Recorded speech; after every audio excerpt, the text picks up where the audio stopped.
আমার সাথে এমনটা কেন হয়? কি কেতলি দেখে ভয় পেলে নাকি বন্ধুরা? বলছি কেন এবং কোথায় কি হচ্ছে। সকালবেলা তৈরি হয়ে চলে গিয়েছিলাম স্কুলে, কিন্তু মা কিছুদিন যাবৎ অনেক শোরগোল করতেছে আমার চোখ নিয়ে, যে সবাইকে সময় দিচ্ছ, নিজেকে কেন সময় দিচ্ছ না। তো ভাবলাম আজকে চলে যাব হাসপাতালে যাওয়ার জন্য। একবার প্রিপারেশন হয়ে বের হয়েছিলাম, বাট স্কুলে পৌঁছে দেখি প্রেসক্রিপশনই নেই। তা আবার রিটার্ন ব্যাক বাড়িতে আসলাম। আসার পরে এই যে আমার ভাতিজিকে সাথে নিয়ে বের হলাম। বের হওয়ার কারণ হচ্ছে আজকে তার জন্মদিন, আর আমার বর্তমানে একেবারেই সময় নেই যে ওখানে আমি কোথাও বেড়াতে যাব। তো ভাবলাম যেহেতু নদীর পাড়ে রাস্তা দিয়ে যাব, তো আমার আম্মিজানকে নিয়ে যাই। আর সাথে এই যে ও এইটা দেখে খুব এক্সাইটমেন্ট ছিল, বলে পুপি এটা কী, এটা তো তোমার বাড়িতে হওয়া দরকার ছিল। যাই হোক, পৌঁছে গেলাম আমার নিজের কেয়ারের জন্য চোখের হাসপাতালে। ওইখানে গিয়ে আমার মনটা ভীষণ খারাপ হয়ে গেল। কেননা আমি এর আগে কথা বলে এসেছিলাম, বলেছিল ম্যাডাম আপনি 2টা কি 3টার পরে আসলে আপনার চোখের পাওয়ারের যে ব্যাপারটা এটা করে দিতে পারবো ডিটেলস। আর পাওয়ারটা হচ্ছে কিছু ফ্রেমে অর্ধেক দেখা যায়, যেমন আমার এটা পছন্দ না, আমার হচ্ছে ফুল ফ্রেমে থাকবে, যেমন আমার এটা বোঝা যায় না এটা যে পাওয়ারের চশমা।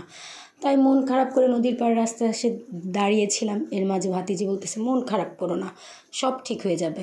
তখন ওর সাথে শেয়ার করলাম, আম্মা আমি সব সময় মনের কথা শুনতে পছন্দ করি, যেদিন মনের কথা না শুনি সেদিনই পস্তাতে হয়। আজকে আমি কেন যেন হাসপাতালে যেতেই চাচ্ছিলাম না, আমার ইচ্ছেই ছিল না। আসসালামু আলাইকুম বন্ধুরা, কে কোথা থেকে আমার ব্লগ ভিডিওটি দেখছো অবশ্যই কমেন্টের মাধ্যমে জানিয়ে যাবে। চোখটা খাবি নাকি, মায়ের আর কি যেমন হয়। তো মা চিলাচিলি করতেছিল, তো মাকে আর থামানো যাচ্ছিল না, তাই চলে গিয়েছিলাম। এখন মাইন্ডটাকে রিফ্রেশ করার জন্য নদীর পাড়ে বসেছিলাম। তবে আলহামদুলিল্লাহ, নেচার হচ্ছে এমন একটা জিনিস যে মনটাকে অলওয়েজ ভালো করে ফেলে। তো মনটা ভালো করার জন্য প্রকৃতির কাছে ছিলাম, মনটা ভালোই লাগতেছিল। আকাশ, পানি, আকাশে পাখি, মানে সব মিলিয়ে অসাধারণ। তারপর কথা যেন একটা খুঁতখুঁতে ভাব ছিল। মেয়ে মানুষ বলে কথা, মেয়ে মানুষের মনটা কিন্তু ভালো হয় বেশিরভাগ শপিং করলে। তো ভাবলাম এই মুহূর্তে শপিং কোথায় করব। তো নিত্য প্রয়োজনীয় ঘরের জন্য কিছু কেনাকাটা করা লাগে, বিশেষ করে ডিম প্রয়োজন। তো ডিম কিন্তু এখানে চলে গিয়েছিলাম। আর আমি কেন জানি না, নুডলস দেখলে নুডলস আমার হাত চলে যায়। আর আমার ভাতিজি বলতেছে ফুপ্পি এখনও ঘরে বহু নুডলস আছে, তুমি নুডলস নিও না। বারবার নুডলস নিচ্ছি আর রাখছি, নিচ্ছি আর রাখছি। যাই হোক, ঘরের জন্য যা প্রয়োজনীয় নিত্য দিনের কেনাকাটা করছিলাম। এর মাঝে ওই স্টাফ দোকানে যে চাকরি করে সে বলছিল আপু আপনার ডিমটাকে আমি ডিসকাউন্ট দিলাম। বললাম কেন? বলে আপনি এত কিছু নিয়েছেন, আপনাকে ডিসকাউন্ট দিলাম 40 টাকা আলি রাখছে।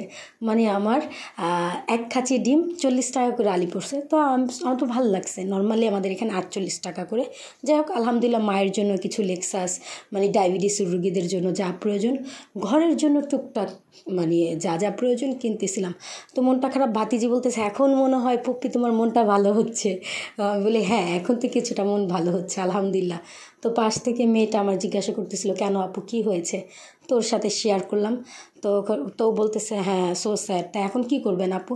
বলে কী আর করার, পরবর্তীতে আবার সময় বের করে যেতে হবে, কিন্তু কবে কখন কোথায় কিভাবে আমি সময় বের করব আমার জানা নেই। যাই হোক, আর রাস্তার অবস্থা দেখেই বোঝা যাচ্ছে বন্ধুরা, রিক্সাও নেই। এই অবস্থায় বের হয়ে গেলাম, বের হয়ে ঘরে চলে আসলাম। তো মা বলতেছে কি এনেছো? তো বললাম মা এই যে টুকিটাকি কিছু এনেছি। আর এর ভিতরে তো আজকে যেহেতু রোজা ছিল, মানে সোমবার রোজা ছিলাম, তো রোজা থেকে ইফতার প্রায় সময় হয়ে গেছে, শর্টকাট সময় তেমন কিছু করতে পারিনি। তো মা বলতেছে মুড়ি দিয়ে কলা দিয়ে, আমার এটা পছন্দ না। তো কোয়েল পাখির ডিমটা খেয়ে নিলাম, মানে কবুতরের এটা রান্না হয়েছিল, কবুতর দিয়ে ভাত দিয়ে খাবার খেলাম। আর এইটা মূলত খেয়েছি শুধুমাত্র ফুচকা খাওয়ার জন্য, না হলে মা আমাকে ফুচকা খেতে দিবে না। মা আগে শুরুতেই বলেছে পেট ভরে খাবার খেতে হবে তোমার, তারপরে ফুচকা খেতে দিব, আদারওয়াইজ দিব না। এখন তুমি কি খাবা পেট ভরা জাতীয়? আমি তো মুড়ি খাবো না, তো কী করার, ভাতই না পারতে খেয়ে নিলাম। খাওয়ার পরে দেন আমাকে ফুচকা খেতে দিল, আর এই যে উনিও বসে খাচ্ছে। আর আজকের ফুচকাটা ছিল আমার পছন্দ মতো, আর আমার ভাতিজির জন্মদিন উপলক্ষে ঠিক এটাও ওর পছন্দ। নর্মালি সবাই ফুচকাতে একটু মশলা দেয়, দেন টক পানিটা দেয়, কিন্তু আমার আর আমার ভাতিজির এটা পছন্দ না।